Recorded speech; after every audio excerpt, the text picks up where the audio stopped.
Hey guys, and welcome back to another new Animal Crossing video. I'm Crossing Channel, and as we get closer and closer to an entire year of Animal Crossing New Horizons, I'm going to be taking a look at 5 of the most interesting beta changes that the game went through to make it to the point it got to today.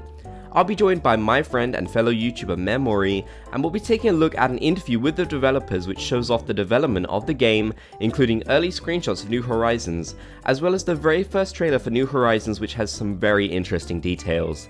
If you're excited for this video, be sure to leave a like, and if you haven't already, be sure to subscribe and turn on channel notifications for more Animal Crossing videos. Number 1. The game's early graphics. This screenshot you're looking at currently is fascinating because it shows off a very different and early New Horizons. The graphics here resemble something much closer to Animal Crossing New Leaf, though it does seem like some of the main models, like the player character, villagers, trees, mostly resemble what we have in the final game. Some of the buildings, like the town hall, almost have an intentionally basic vibe about them, making me feel like a lot of the things we see here were simply placeholders until the game could be developed further. Still, this screenshot paints an incredibly different New Horizons, one that might have ended up looking a lot more like a port of Animal Crossing New Leaf if the style had continued on from that game. Thankfully, the graphics received so many overhauls and New Horizons looks that much better for it now. There's still something kind of charming about the game this early on, however, and it really makes me think of earlier Animal Crossing games. It's interesting to note that it seems like even back then, reefs could go on doors, a new feature in New Horizons. We also see patches of dirt, which we'll talk about later in the video. I'd love for you guys to let me know in the comment section down below what you think about this fascinating screenshot from the team at Nintendo and how the game has changed since then. Number 2. The UI elements. As we can see here in this screenshot, New Horizons was originally going to go with a much more traditional clock design that was similar to the one in New Leaf. In fact, it's pretty much the exact same. In the final game, we have a much more simplistic design which fits alongside some of the other elements of the game, but I can't help but love this clock design from New Leaf and the amount of personality and connection it has with past Animal Crossing games. Of course, this most likely was just a placeholder until they figured out what kind of look they were going for the game, so it was most likely never intended to be in the final game, which is honestly a bit of a shame. You could probably say the same about the mini-map in the bottom right, which is very different from the final game too. As you can see by this mini-map, it appears like the island the team are playing on to take these screenshots is really unfinished, most likely just filled with a bunch of test objects to help the game's development forward. It's really interesting to look at though, and it's cool to know that the mini-map appearing was something thought about this early on, just like the reefs on the door from my previous point. It'd be fascinating to know what other new features were thought of this early on, especially major ones like terraforming. We can see from this scene that furniture outdoors was already thought of at this point, which makes sense as this was introduced and used in Happy Home Designer and also Pocket Camp. The team likely took inspiration from those games and wanted it in a mainline Animal Crossing game, so it makes sense that it's here. Number 3. E3 changes. E3 2019 marked the very first time we got a look at Animal Crossing New Horizons ever. We knew the game would be happening due to a teaser back in 2018, but we didn't have any gameplay footage, so this was a pretty big deal. Even back then, I was creating Animal Crossing content and eagerly anticipating the next Animal Crossing game. Now, it didn't seem like much at the time, but when we got our second trailer for the game in September, a few months after E3, one change was abundantly clear. The grass, perhaps the main visual you'll be seeing in any Animal Crossing game, was changed a fair bit in this small amount of time.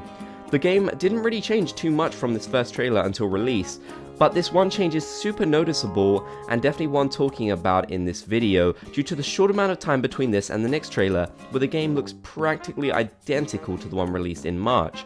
It certainly paints an interesting picture of how the development team kept striving to make this game look better and better as the months went by. This first trailer also shows off a very interesting element that was also removed later on, which we'll be taking a look at in one of the next points. Now, I'll be joined by Mayor Mori as he takes a look at 2 more really interesting beta changes. Take it away, Mori. Number 4. So another interesting feature that was seen as late as the teaser trailer originally streamed during E3 when they revealed New Horizons was of course the white picket fence, which is clearly shown around this village's garden area as the player runs past it. Now, as everyone who uses a variety of fences around the island will know, the white picket fence isn't actually available in the game and seems to have been removed from the public release. Furthermore, if we take a look at this screenshot of a very early beta version of New Horizons, we can see an even earlier concept of the picket fence, which isn't too dissimilar to the fences seen around the houses as far back as the original Animal Crossing. So it seems that through the entire development of New Horizons, they were going for a more traditional look, but at some point late in the development, while transitioning from a beta to a public release, the white picket fence was removed or replaced with the simple wooden fence. It's a subtle change, but I think we can all agree the white picket fence from the beta was pretty cool, so it's a shame it never made it to launch. Number 5. Dirt Patches.